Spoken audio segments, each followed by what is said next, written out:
Hey, what's up YouTube? Welcome to the Live Econ Guy. In this video, I want to discuss mortgage-backed securities. We're going to cover the mechanics of mortgage-backed securities, and we're going to take a look at some live examples of exactly how they work. And we're going to compare and see how they are different from a regular bond. And we're also going to discuss how the sale of mortgage-backed securities by the Federal Reserve could impact the housing market. So without further ado, let's get into it. So essentially, a mortgage-backed security is a bunch of mortgages that a bank takes and they bundle it into a bond known as the mortgage-backed security, and then the bank essentially sells this bond to an investment bank, and that investment bank then provides exposure to that mortgage-backed security to investors. And it's also important to mention that the mortgages that are in the mortgage-backed security have to be in the top two tiers of credit quality. So they have to be ranked as AAA or at least AA. So that's one of the requirements for that. Next, I think it's a good way to compare a mortgage-backed security would be to compare it to a 30-year U.S. Treasury bond. So in this example, we're looking at a 30-year U.S. Treasury bond and a mortgage-backed security that is composed of 30-year mortgages, 30-year mortgages. So for a U.S. Treasury, a 30-year U.S. Treasury, coupon payments are made every 6 months, and in a mortgage-backed security, coupon payments are made every month. 30-year for the Treasury, it's paid at a fixed rate. So if you buy a Treasury at a 3% interest rate, it's 3% for the duration of the Treasury. For a mortgage-backed security, it could be a variable rate, but that depends. I'll show you an example later. For a Treasury, the principal is fully repaid at the Treasury's maturity, which in this example, in 30 years after it's bought from the U.S. Treasury. For a mortgage-backed security, it's fully repaid when the underlying mortgages are paid off or refinanced off of the mortgage-backed security. Both the U.S. Treasury and the mortgage-backed securities all are vulnerable to interest rate risk.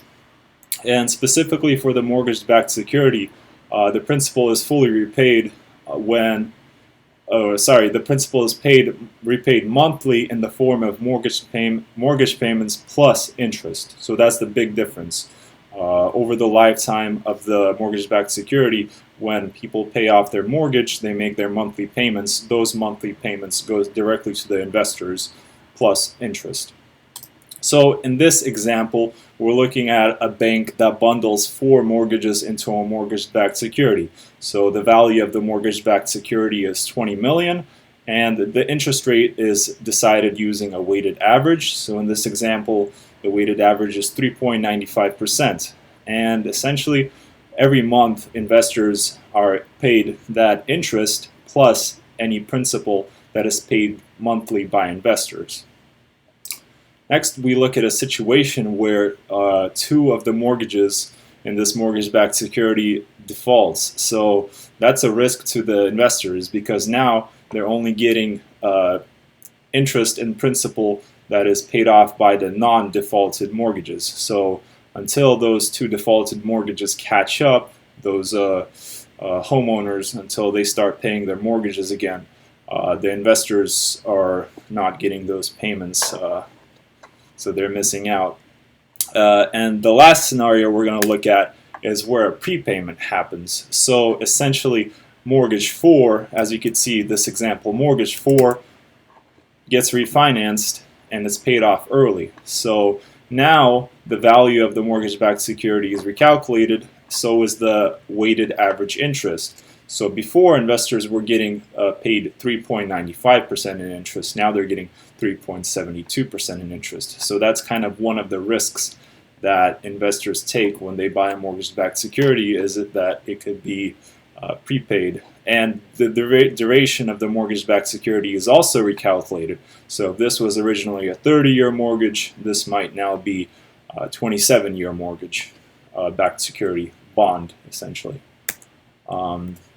So yeah, guys, that's all I have to share for this. Another question that is often asked is why invest in a mortgage-backed security? Well, as we've seen, it's different from a treasury bond, for example, because you're getting interest plus principal paid every month. So you're getting your money back much faster, which you can use to reinvest much sooner.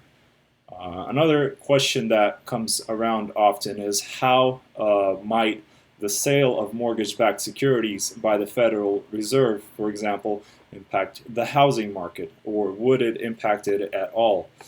So I think the answer is yes and no. I think no is the short answer, and yes is the long answer. So yes, the sale of mortgage-backed securities by the Fed would impact the housing market in terms that it would impact the long-run interest rate. So if you saturate the bond market with more bonds, then you're going to have to offer higher interest rates on new bonds that are issued. And if you offer higher interest rates, for example, on the 10-year Treasury, that directly impacts the interest rates that are charged on mortgages. So higher mortgage rates directly impact the housing market, because if nobody is buying homes because interest rates are too high, then that's going to put downward pressure on essentially the housing market. So yeah, that's all I have to share with you guys today. If you have any questions or you have any kind of concerns, please let me know in the comments below. I appreciate it. Thank you for tuning in.